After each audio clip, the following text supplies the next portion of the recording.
Chapter 18. The inevitable paradox. The temporal leap was the last, most dangerous maneuver. Using the last energy of the rebuilt toy, Mayur focused its unstable power. Not on a physical location, but on a moment in the past. Ancient Ratnagiri, the instant his ancestor first activated the prototype.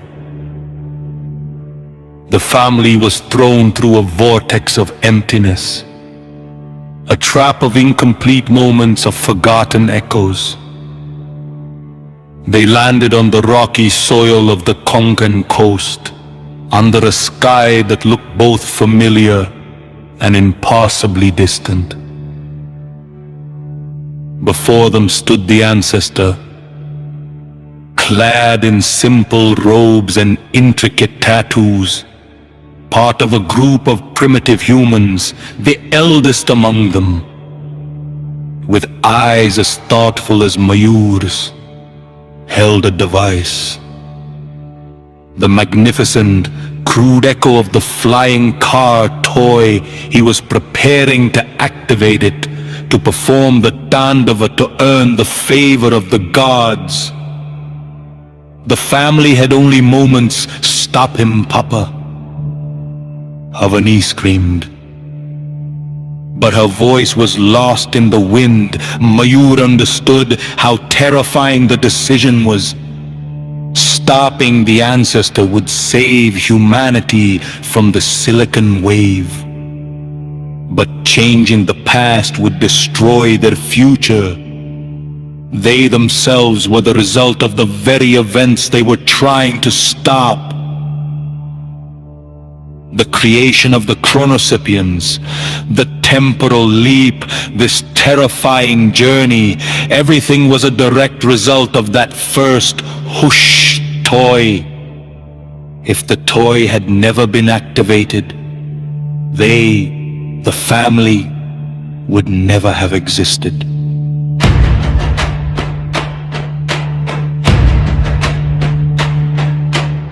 But Mayur, the rational thinker, saw the scientific side of the paradox.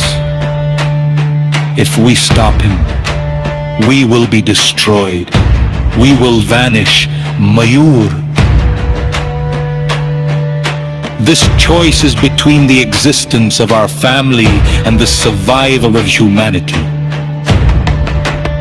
Vaibhav, holding Mayur's hand, looked up at him, his eyes filled with the innocence of a child. "Papa, will we vanish?" Mayur was stuck in an impossible dilemma. Should he save the world or sacrifice their own lives? Or should he let the past run its course and doom humanity to the silicon wave? His entire life was filled with calculations. But this was a question that had no answer. The ancestor was raising the toy, his face filled with faith and wonder. The moment of creation was before them. Avani, however, made a decision based on emotion, something the logical Chronosapiens would never understand. She began to sing, not the counter frequency for dissolution, but a simple, beautiful lullaby, the tune her grandmother used to sing to her as a child.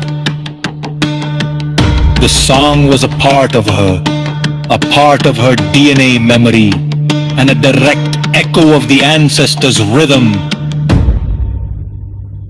The song did not stop the Tandava but changed it.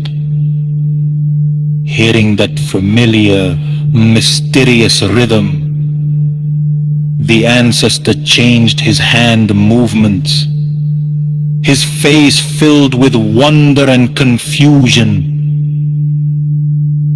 The device, what was previously intended to release a powerful, singular burst of energy now emitted a gentle, shimmering flow. The whoosh was no longer the blast of creation, but the whisper of possibilities. The silicon life was not born from the lunar crater. It was delayed for 1,000 years. The energy sowed a seed in the ground, but the catastrophe was averted.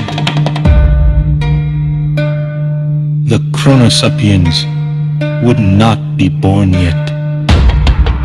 The family did not vanish. They stood in the past, a quiet form of the paradox.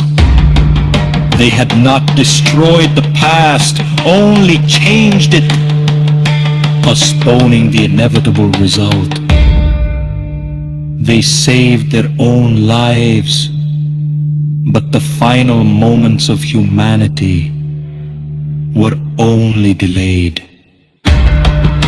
The terrifying, frightening cycle was still running, and they, the family, were trapped in it. Their final decision was not to save the world or save the family, but to remain perpetually in the moment between the past and the future. A quiet, living echo that revealed the paradox they had created.